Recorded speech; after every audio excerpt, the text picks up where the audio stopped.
Today, we're going to talk about, where does this go? These Surge 3D headphones. I got these for two reasons. One, Alex Lindsay from Mac Break Weekly recommended them, and two, they had this cool microphone that clipped in that I thought, hey, this will improve telephone calls while I am out at Starbucks, stuff like that.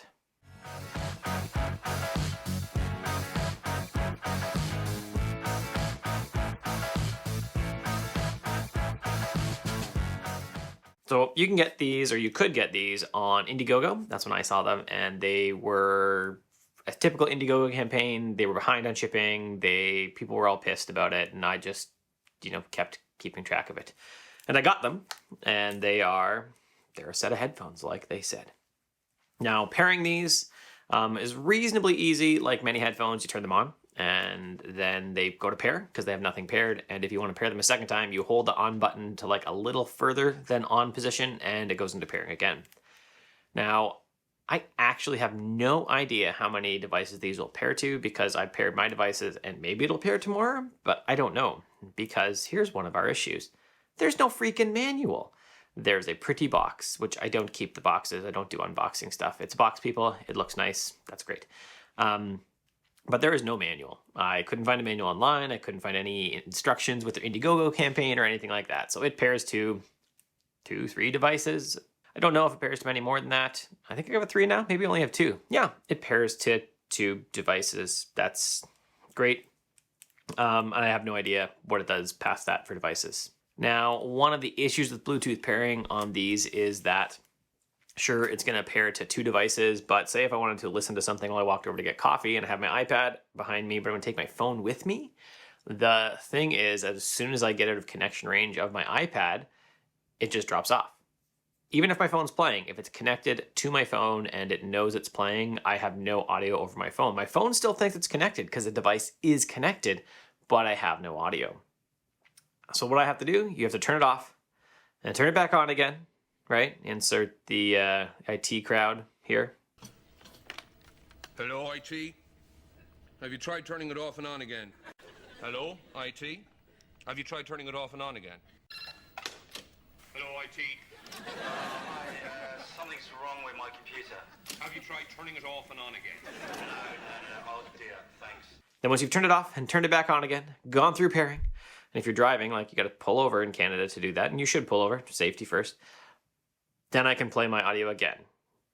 So that kind of sucks. That's not true. I had a Jaybird X3s, I think, that did that, and I returned them so many times that eventually I just quit returning them because they were terrible. So that's a pain in the ass part about these when you're trying to pair and listen to multiple devices. As soon as you get out of range of one device, the other device is just not going to get any audio anymore. Battery life, I don't actually know what their claim was because I don't know that it matters. Like, where do you get 30 hours or not? So I've been using these pretty heavily, or pretty standardly. Like I use my Plantronics Backbeat Pros for 3-4 weeks now, and they last. Like I've never picked them up and said, hey, they're not charged, and I charge them, once every other week or something like that. That's good. Now, one of the pain in the ass parts though is they charge at the same place the headphone goes in. You pull that out and it's not micro USB, it's not mini USB, it's some custom connector that you have to carry with you now.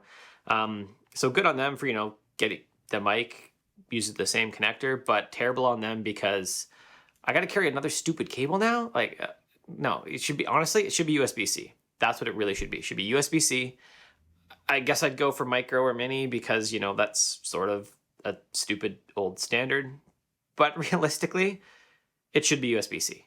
That's what the interface should be for the microphone to go in here and then for the cable to go in here. Forget anything else, people.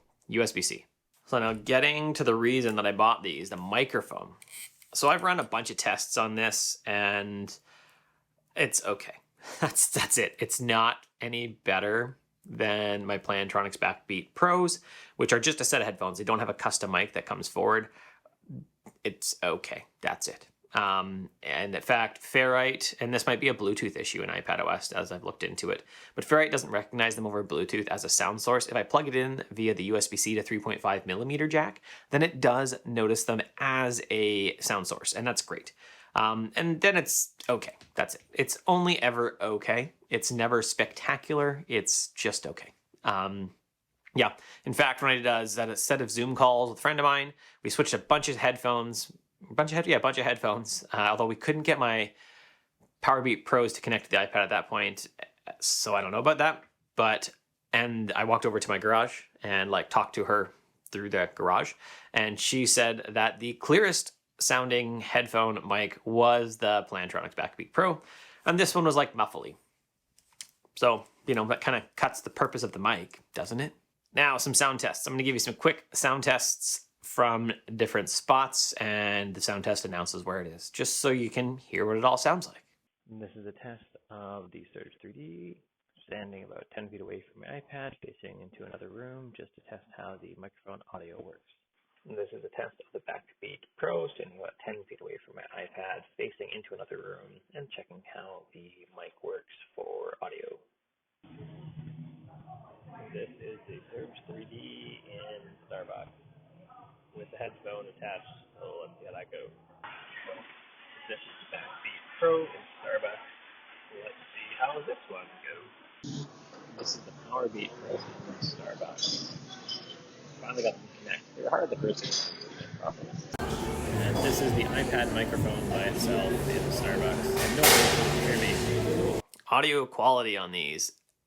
So one of the big things that Mr. Alex Lindsay recommended was that they're surround and they like sound really good. And so I listened to what he said was like a really good surround movie. I listened to a big battle scene in Live, Die, Repeat. Whatever that one is where it keeps coming back to the aliens and like time traveling stuff.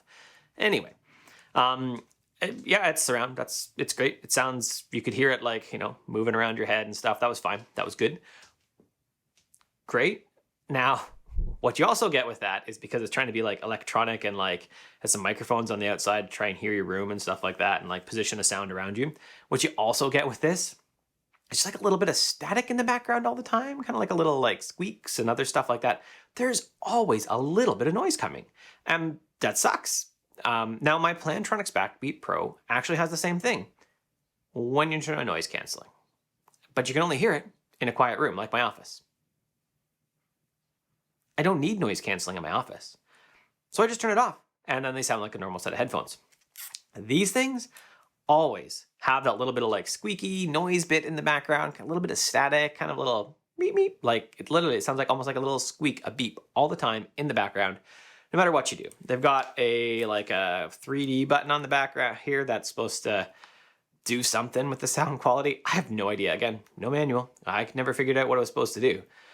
And it doesn't matter what I do with that. It seems to affect volume, like overall volume is like a little higher or a little lower. That's it. I don't know past that. Anyway, it doesn't also affect the little squeaky sound. So if you have them on, if they're powered on, you're always going to hear a little bit of like squeak squeak in the background. Unless maybe you're in like, Starbucks or something and it's loud enough that you don't hear it. And then because they're not noise canceling, oh boy, do you have to crank these loud. Just got to crank them really loud and you're going to be, doing damage to your ears long term, I think, with that. You're definitely going to be stressing your ears out more than with a noise canceling set of headphones. With my Plantronics Backbeat Pro, I'm usually, say 2, maybe 3 clicks up from 0 volume on my iPad. With these, I'm like 5, 6 clicks, 7, like I'm double the audio volume to actually be able to hear it. And then I still have all the outside volume coming in too, because they are not a noise canceling headphone. And I knew that actually going in. I had hoped, fit-wise, that they would be over ear. They're not. And yeah, that would do some sealing because they have fairly comfortable ear cups. But unlike what I've read about them from other places, what I read when I purchased them, they are not over ear. They're firmly on ear. So as I've been wearing reading glasses now because I'm getting to be 40, I have found continually that my ears are numb. Like I take off the headphones, I'm like, oh, what's up? Oh, my ear is like numb on the top because it's pressed my ear down onto my glasses or onto my sunglasses if I'm out walking around. And that sucks. It's just another annoyance. I actually hate on-ear headphones. These are probably going to go to my 9-year-old so that she can have over-ear headphones and a nicer set of headphones because we have like this crappy pair we found in a lost and found bin for her. And they'll be over-ear for her because she's got 9-year-old ears. So either I've got elephant ears or Mr. Alex Lindsay who said, like, I listened back again. And yeah, he says they're over-ear. They're not over-ear. They're on-ear. Unless I like squish my ear down and jam it inside and then they're just not comfortable. Now, as far as build goes, they're reasonable and they're not terrible. They're kind of squeaky. There's like There's some like fit and finish things where the lines aren't super clean. They kind of sound like a squeaky plastic headphone in many ways. Like,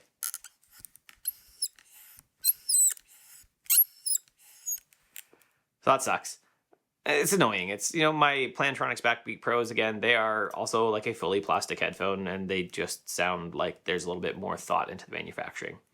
Now, they are really light, though. They are lighter than the Plantronics headphones I have. I think the only set of headphones, outside of earbuds, the only set of over-ear headphones that I've had that were lighter than this would be an old set of Sony's that I had, and they weren't battery powered, so they didn't have batteries in them. This has batteries in them. They last, say, long enough that I have never been out of battery. And they're light, so they're certainly comfortable over the head, but that on-ear crap, I just can't get past it. It makes them really uncomfortable for me. If you like on-ear headphones, they might be fine, but I don't like them. I hate on-ear headphones. I don't even understand how you could like on-ear headphones, people. Now the final thing we're going to address is the controls on these. It's the mic. Here's your controls. They're supposed to be on here. You got like volume up, volume down, forward, and then it's supposed to be like a play pause. They're capacitive is what they are. At least they say they're capacitive controls. They say there are controls here, and occasionally I actually have been able to make something happen. But the only thing I've been able to make happen with these headphones is for them to stop. That's it. They can stop the music. I have not once been able to get the volume to work, been able to get the fast forwarders to work, or like the skip track. None of that works as far as I can tell. I've like watched other people's videos and other like, hey, if you do it from halfway, if you do it the full way, this is how it works. If you're, if it's cold, if it's warm, like all this junk, it just doesn't work. I don't know. That's it. It doesn't work. Yeah, it doesn't work. So far we've said it always has a squeaky sound. They feel kind of squeaky and plastic, but it's always got the squeaky sound, say, in the background behind what you're listening to. The microphone, it's kind of below par even. It's okay. It's functional, but that's it. It doesn't sound spectacular. The capacitive controls don't work. And what else? There's another thing. Oh yeah, the other thing. That I still find regularly with the Bluetooth connection, it drops audio. So I'm like listening to music somewhere and it just kind of skips things here and there because the Bluetooth connection is bad. Like, I don't know. It's just not a good Bluetooth connection and you're missing some of your audio. So your final question is, should you buy the Surge on-ear? They're not over-ear, on-ear headphones. No, you shouldn't buy these headphones. They got a lot of promise. If the microphone was up to stuff, if the Bluetooth connection worked, honestly, the capacitive controls still sucked. That's fine. But if the mic worked, like honestly, if the mic worked alone, I would travel with these. And I would travel with these, or I'd take them out to Starbucks locally, because then I could have a phone call on them. And then I'd also have to ask myself, though, how often do I have a phone call like that? And it's not very often. So maybe I wouldn't worry about it. I certainly don't think they're any better than the Plantronics Backbeat Pros, which I've tried to take phone calls with in Starbucks, and it doesn't work very well. Everyone's always like, I can't hear you. So it's not a solution for that. And that's what I was hoping it was going to be a solution for. So don't buy them. And you also don't want to deal with another proprietary cable. And it came with some other cables too. It came with like an airline adapter, I think, and a mute switch. Unfortunately, the mute switch, when you use the mute switch on the cable to connect it to the 3.5 millimeter jack, when you click it in an iPad, it triggers Siri. So it's basically useless. It's useless. There's a volume control on there too. I never even tried it because when I hit mute and it triggered Siri, I said, this is dumb, and unplugged it. So that's it. Don't buy them. They're not very nice. My kid won't notice the difference because she's 9, but I'm probably never going to use them again. Thanks for watching. If you enjoyed today's video, you can make sure you don't miss any by subscribing below. Make sure you hit that little bell icon so you get notifications if you like notifications. Although, I gotta be honest, I hate them. If you'd like to support the channel, like to make sure that the videos keep coming, that the content keeps coming, you can support me on patreon.com/Curtis McHale. Have an awesome day.